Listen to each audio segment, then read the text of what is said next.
Firstly, we found a $1 million bill, but it was fake.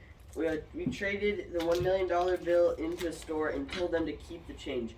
They were too dumb and they thought it was real. We grabbed the Christmas lights and ran out. We broke them in half and traded them for a pot before they knew they were broken. We ran away and smashed the pot. A bean came out. It was a magic bean which grew a flower that was made of cardboard. We traded the pot and the sunflower for a plastic ribbon. And before they noticed the pot was shattered, we bolted. Then they would have dialed 911, but they couldn't find the 11. Little did we know they had machine guns. They shot us down and immediately and we died. The end. Signed with our names, so it might be worth a lot of money someday. I didn't hear any parallelism in there. Oh yeah, I did. I was trying to put parallelism, but I you wrote parallelism down there. I'm like, oh man. That was me right now. I did hear a couple of strong and precise verbs, so that was good. I didn't hear much in the way of adjectives or adverbs, though. We got everything. Yeah. Dope. Are you guys talking about like? I came up with the parallelism. I came up with the other. Oh yeah. Yeah. That's true. All right, who's next? Next. Cool. Us? Yep, go for it. One crisp, cold Christmas morning, Christopher woke up to find very expensive Christmas lights in a stone German flower.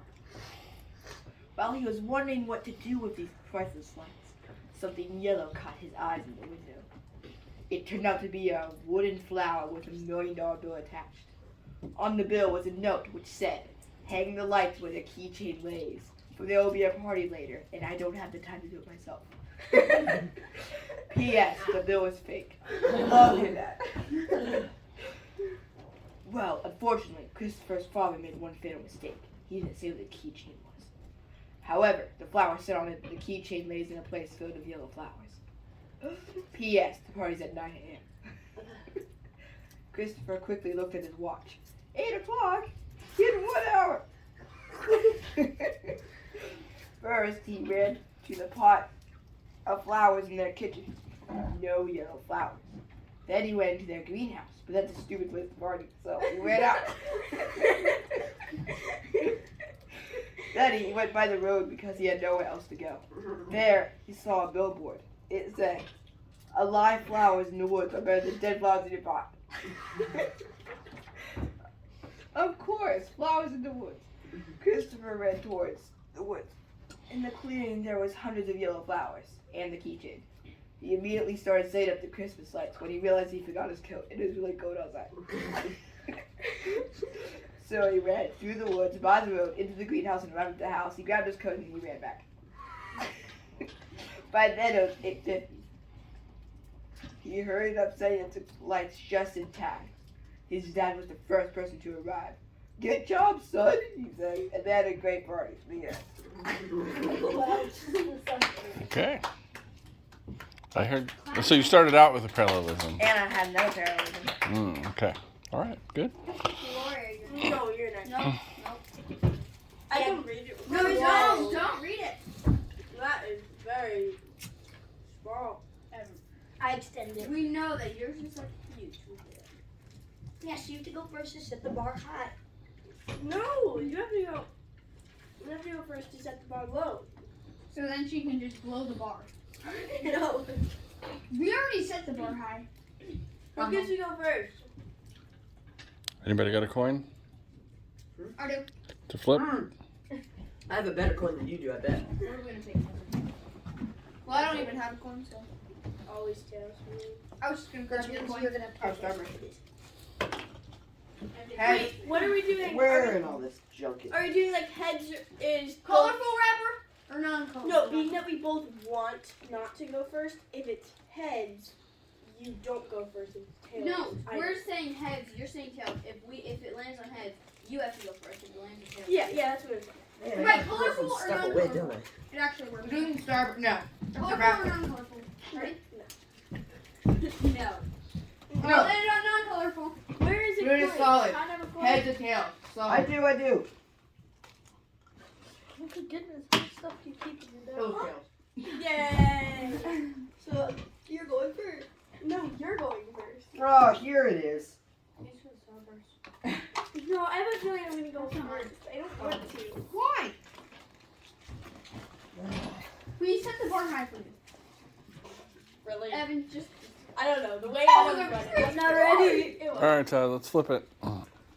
Okay. I'm tails, they're heads. On heads. Why do Wait, you? does he even have But you're not even reading. I have it. So why would you mess If it lands on heads, we get to pick whether we want to go Did first. you read this? No? Some embarrassing stuff in there. Not actually. It's just science fair journal. Okay, who's heads? No, Me heads. and Evan. The team that gets heads has the advantage. They can Who's choose. heads? Us. Me and Evan. Just your tails. Yeah, no, I'm like on the side. Who lands on the side? Drum roll, please.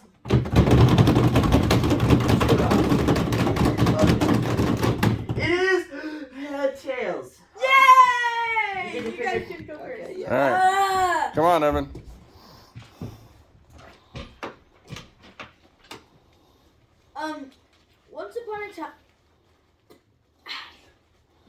Once upon a time, there was an 8-year-old kid named Brian Christopher Steiner. He got in a huge fight with his mom about why he should play video games instead of doing his homework. And that led him to the argument that he spent too much of his money on lottery tickets because he could win a ton of money back. So, after that, he just bought a ton of lottery tickets. And in the morning, as he was eating breakfast, he was watching TV. And while he was watching TV, that weird lottery show came on where it reveals the numbers. And he won! He won $1 million and immediately bought a house and Christmas lights, which he used to decorate it because it was kind of looking bland. And he also brought a hybrid Lamborghini, which was electric and gas, with a dope keychain. So he went to bed and he had quite the creepiest dream that he had ever had about his reflection killing people. But what's weird about the dream is his reflection was a sunflower in a pot. And as he woke up to find out it was just a dream, the end. Or so Wow, he you thought. did not set the bar high at all. My God. Rude. Sorry. He came up with it. It was great. It was What one of the the best fuck? so far. Good job. Yeah, me and Adam so Good job. far. You disrespected it. Me and Adam so far have been the best. Probably. Okay, Glow. And it's gonna stay that way. Okay. There was once a small town named Named what? Named Pompeii. There was once a small town. Evan. Can you stop? Oh my gosh. There was once a small town named Popperville. In this town lived a girl. The girl's name was June. It was late January and snow was dripping off the roofs and seeping into the ground. June, her older sister April, and her mom were taking Christmas decorations off their house. They were pulling off colored lights and wrapping them up on spools when June's little brother August came out of the house wailing. "Mommy, I'm hungry!" he cried. June's mom scooped up the little boy and carried him into the house. June then ran into the garage to get the flower pots to replace the tall, skinny Christmas trees beside the doorstep.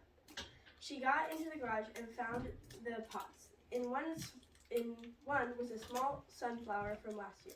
June brushed the flower away and lugged the large pots back to the front porch, where she set them on either side of the doorstep. June and April then went inside to have lunch. They opened the door and were greeted by the smell of Reuben's cooking on the griddle. June's mom called, "We need more Thousand Island dressing. Will you go get some, please?" June was out the door in an instant, for she enjoyed going to the grocery store, where everyone knew her name. When she got to the store, she parked her bike out front, walked in, got the dressing, and got in line for the checkout. June heard the jingle bells above the door ring as another customer came in, but this was no ordinary customer. It was Charlie Barnes, the multi-millionaire Hollywood actor that lived on the outskirts of town. The store was suddenly quiet as he walked to the dairy aisle and selected a gallon of milk from the cooler. Then he got in line behind June. The man kept checking his watch and fidgeting as the line slowly progressed. June found her voice and said, "Would you like to go in front of me, Mr. Barnes?" Yes, thank you very much," said the man, slipping in front of her. After he had checked out, he turned around and pulled something from his pocket. "Thank you for your kindness," he said, as he handed her a small keychain signed by him. June went home excited to tell her family about Charlie Barnes. He was a millionaire. I